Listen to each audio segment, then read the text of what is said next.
Greetings, and welcome to Creepy Ghoul Vision. I am Creepy Ghoul, your host. Thank you very much for tuning in. It's been a while. Creepy Christmas to you all. Thank you for tuning into Creepy Ghoul Vision. Have I got a Creepy Ghoul Vision exclusive for you guys today? Long overdue. It's been a while since I've posted any videos at all. You know, life gets in the way, work gets in the way. Mostly it's been work getting in the way. Finally got some decent time off over these holidays, and hope everybody had a creepy holidays as well. So let's get to it. I remember many years ago.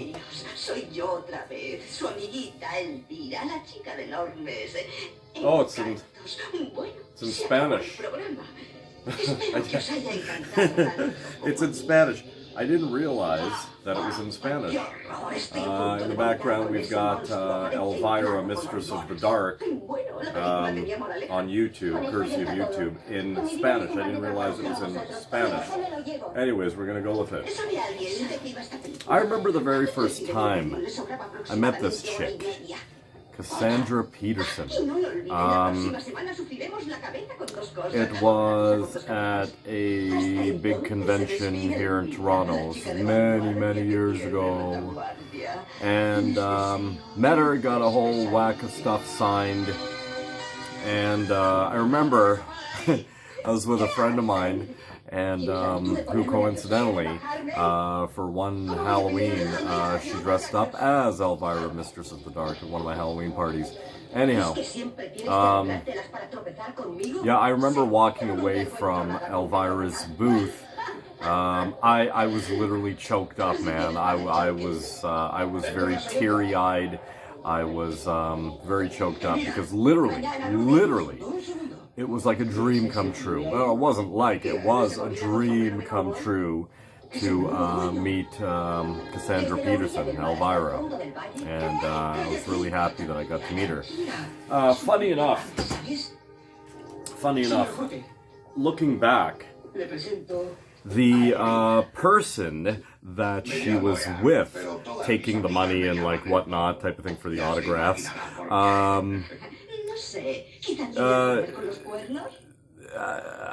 do I phrase this? So basically, recently, ELVIRA, Cassandra, came out of the closet, I guess, if you want to say that, and introduced her partner. I friggin' hate that word. And funny enough, when I saw her partner, I'm like, I know that chick. That's the same chick that was at ELVIRA's booth, taking the money for the autographs and like whatnot, like you know, her assistant and whatnot. Wow, really? Okay. Now, I'm not gonna lie and say that I wasn't disappointed in finding out about ELVIRA's you know, preference type of thing, or whatever. But yeah, I was disappointed, as I'm sure a lot of people were. But I mean, that's the topic for another discussion. And on Creepy Ghoul Vision, I don't usually, or at all, open up the floor to any political discussions. So, let's get to it.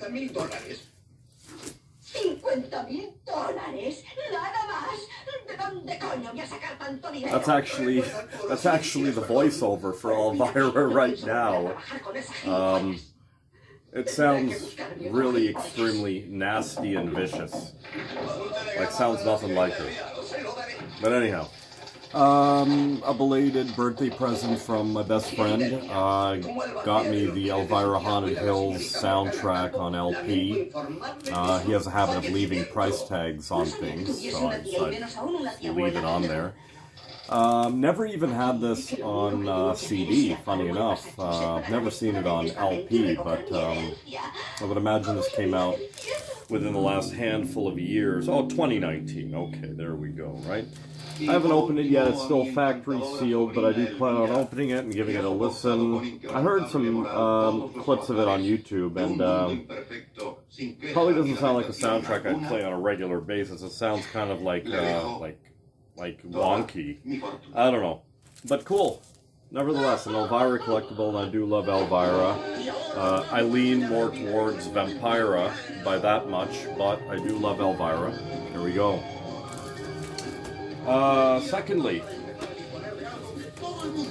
I had this in my Amazon wish list for several weeks now, and just gonna grab it. I ended up getting a Christmas bonus at work this year, and they gave us like $100 Amazon gift cards. So I said, you know what the hell, this is perfect. I'm just gonna go ahead and grab Cassandra's book. I haven't read anything yet. I hear it's a really good read. In the middle, there's like a bunch of pages. There's a bunch of colored photograph pages, or some black and whites as well. See if I can show you some of it without giving too much of it away. Anyhow, there you go. That's the center of the book. Looks like a pretty easy read. Can't wait to get into it. You know, with time permitting, I still haven't even gotten into the Vampira book yet that I showcased many months ago in one of my videos. There we go. But yeah, I'll eventually get to this. Looking forward to it. As a Creepy Ghoul exclusive, Cassandra was live on the Marilyn Denis show several weeks back, just over a month now probably, and it's just on a whim. I saw the advertisement on TV and I said, you know what, I'm going to set my recorder there. So I ended up recording the Marilyn Denis show. Not sure how far that show goes, but here in Toronto, like, everybody knows who Marilyn Denis is, really. So I did record the segment with Cassandra on the show, and I will be presenting it just right after I finish speaking here as a Creepy Ghoul exclusive. Yes. Okay. So yeah, guys, keep your eyes open. I got some more videos coming up. It's been a long while. It's been several months, actually, I think, since I've shot my last video. Well overdue. I got a whack of stuff here, man. I got some horror stuff coming at you. I got some black metal. I got some punk rock. All sorts of stuff. So stay tuned. Tune into Creepy Ghoul Vision, because Creepy Ghoul Vision is your hookup. And coming up next, I've got Cassandra Peterson live on the Marilyn Denis show. Let's get to it. Okay, my next guest reveals her fascinating life story and yours truly, ELVIRA, Memoirs of the Mistress of the Dark. But you wouldn't recognize right now because she doesn't have that outfit on. She's Cassandra Peterson. Hey! Hey, hi. Good to see you again, Marilyn. It's so good to see you. I haven't seen you since you were a disco ball. I was at Disco Ball because you were a special guest on, I think, Cassandra, that was our first official Halloween celebration. And I'm so glad you came. You have to come in again. You have to come in and do it again with us. Okay. Oh, I'd love to do it. I'd love to come to Toronto. Maybe not now in the winter, but in the summer I'd love to go. Well, we'll have to. You look so well. Everything is so good. We've got so much to catch up on. This book was 15 years in the making, and you finally got it done during lockdown. Good for you. Wow. Was it hard to do? Thank you. Yeah, it was very hard to do, but I finally got the time to sit down and do it, because normally I'm chasing around the country and, doing appearances, and just never got the time it takes to sit down and write a book. And so with the pandemic, I was just hanging around here doing nothing. So perfect timing. I love the cover of this book. It's just fantastic. So from start to finish, all you, and you directed this as well. I mean, you did it all. Yeah. I did it all. I love autobiographies, and I love when people do autobiographies themselves, because even if they're not a great writer, their own voice comes through. And I really insisted on doing it myself. I'm not the best writer, but I wanted to sound like me. Yeah, well, I got you, because I know that a long time ago I used to have somebody kind of help me with speeches, and I've discovered that that's not going to work for me. It has to be your own voice. You know when the pauses are, you know what the memory is all about. No one's changing that. Including, which I did not know about you, Cassandra, about being scalded at 18 months, which left you with burn scars, and it kind of paved the way for the creation of your character. So tell me about that. Yeah, when I was 18 months old, I pulled a big kettle of boiling water over on top of myself, and 35% of my body was third-degree burns. So all of that area, my shoulders, my back, thighs, stomach, are skin grafting. And it kind of made me a little bit of a misfit and an outsider. I was teased and bullied by kids relentlessly when I was a kid. My scars looked awful back then when I was so small. Yeah. And so I got this affinity with monsters when I finally saw a horror movie when I was in about second grade. I kind of connected with the monster in the movies. Wow, it's such a little girl to have those kind of connections. Mom and you, not a great relationship? No, I had a tough time with my mom. She was abusive emotionally, verbally, physically, and that caused me to move out of my house at the age of 14. I know. I kept trying to move back in, but it wouldn't last very long. Oh dear gosh. So tell me when, and everybody, I mean, they're going to read this book, but 14 years old, and you leave and you become a go-go dancer. Now, for those of you that don't know what a go-go dancer is, can you tell Cassandra what a go-go dancer is? I know, but I don't know whether a lot of people know that. Yes. Well, back then, go-go dancing was in little short, fringy dresses and go-go boots. Yeah. So when I first started out, it was pretty tame. But still, I was dancing at nightclubs for over 21 people. Yeah. I was dancing at the Air Force Academy and Air Force Base and places like that. Not really where 14-year-old girls should probably be hanging out, you know. Did you look older than your years, though? Are you one of those that always kind of look and handled yourself different? Yeah. So you blossomed early. Yeah. I did, yes. And I think, just like boom, all of a sudden, that makes you look older. Puberty struck very hard. What can I say? Well, I understand that you were the youngest showgirl in Las Vegas at 17. I mean, that is, and there was a life-changing night, ladies and gentlemen, with Elvis Presley. Okay. Yes. And I know that sounds a lot juicier than it actually was. But why it was life-changing is that I met Elvis, who was I had been in love with Elvis since I was 5 years old. Yeah. And I met him. We had an incredible evening together from maybe 2 a.m. until 10, 11 a.m. the next morning, just talking. And he taught me so many things. He was very into spirituality, astrology, numerology. I bet people don't know that about Elvis, but I've met so many people since who have told me the same thing. Yeah. And he really thought Vegas was not a good place for a 17-year-old girl, and I have to agree with him. And he encouraged me to become a singer and get the heck out of Vegas. And because he was Elvis, I took his advice. Even though I thought I had made it in Vegas, I was a showgirl, it was my dream. My life. So it was hard to give up. But Elvis told me to get out, and thank God I did, because I was the youngest showgirl in Vegas. I would now be the oldest showgirl in Vegas. And so fast forward now to the breakthrough casting call about Sexy, Morticia Adams type. Talk to us about that. Did you put it out there for that too?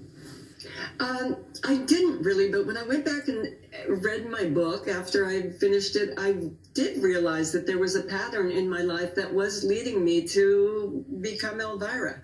My mother and aunt owned a costume shop, so I was always wearing costumes. Okay. I loved horror. Honestly, when my sisters were playing with Barbie dolls, I was building model kits of Frankenstein and the Wolfman. So I saw that there was a pattern going there in my life, and it did end me up in the perfect spot where I belonged.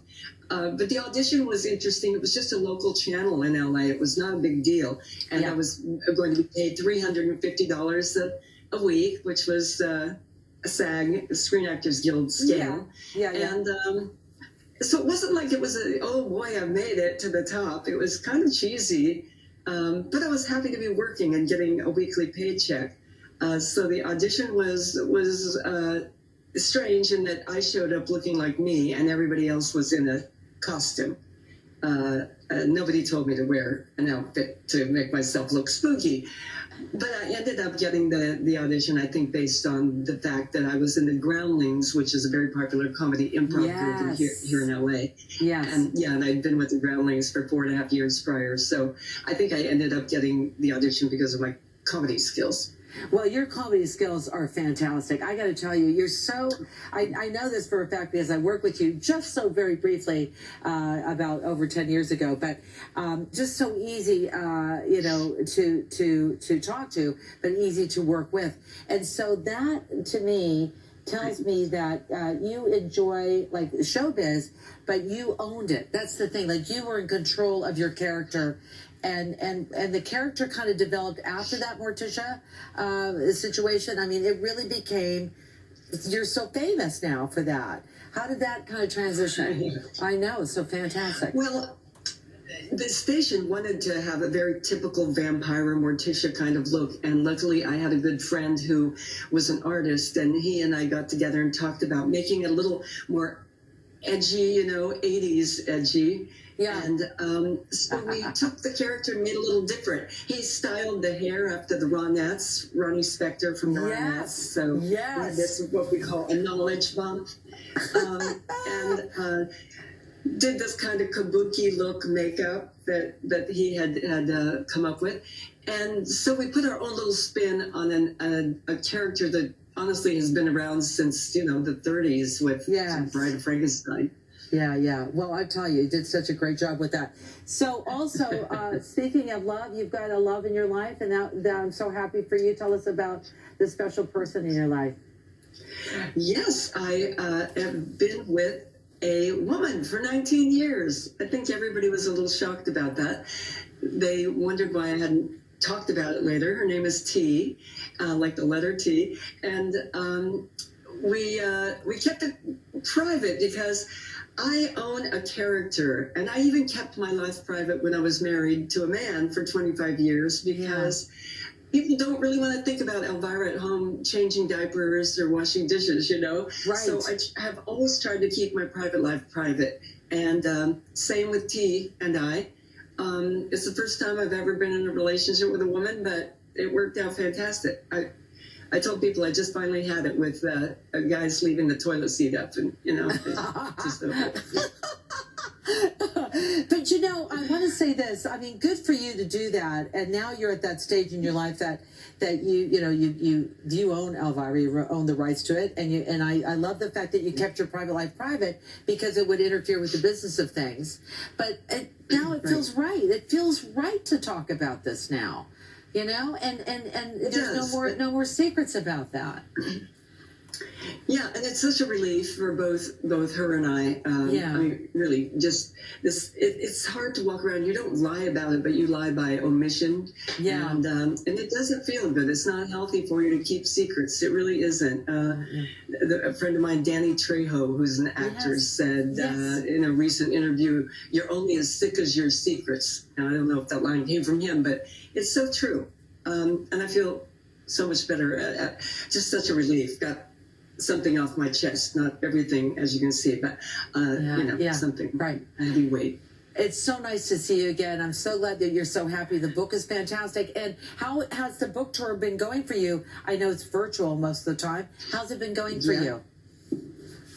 It's been going fantastic. I mean, I was a Los Angeles Times bestseller list book. I was on the New York Times bestseller list for 3 weeks, and the book is bigger than my wildest expectations, so I couldn't be happier. It was a lot of work, but now I'm kind of reaping the benefits. I think the next book that you should do is about beauty, because you look absolutely stunning, darling.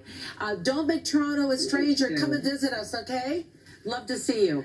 I would love to. I love Toronto. Oh, and I want to show you the new member of my family right here. Okay, sure. Yeah. My COVID rescue pup, Vinny. He's named after Vincent. His name is Vincent Price, but we call him Vinny. I love that. I love. Is that a faux hawk? Vinny's got a faux hawk. Yes. He needs his roots done, though. He's definitely got to go in for a root job. Nice to see you, Cassandra. That's so great. Great to see you. Yes, and we'll see each other soon. We'll see you in 2022. That's a promise. I hope so, Marilyn. I would love to be out there and see you in person. Hey, the book is Yours Cruelly, Elvira, Memoirs of the Mistress of the Dark. It's out right now. It's so great to catch up with her. She's so nice. Love her dearly. That's our show for today. Thanks so much for watching. We'll see you next time.